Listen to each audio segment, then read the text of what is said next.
Is your Hyundai Elantra key fob not working? Let's troubleshoot. First, the most common culprit is a dead battery. The Elantra key fob uses a CR2032 battery, which typically lasts 1 to 2 years.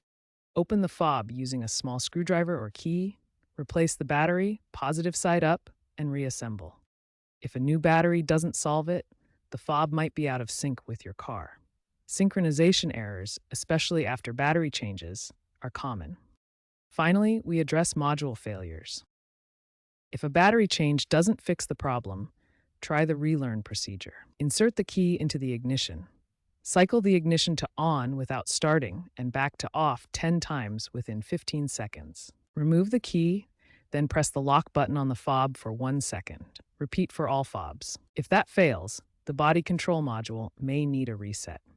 Disconnect the vehicle's negative 12-volt battery terminal for 10 to 15 minutes. Alternatively, use an OBD2 scanner to perform a key reset in the BCM menu. Remember, incorrect BCM manipulation can cause airbag malfunctions, so proceed with caution or consult a professional.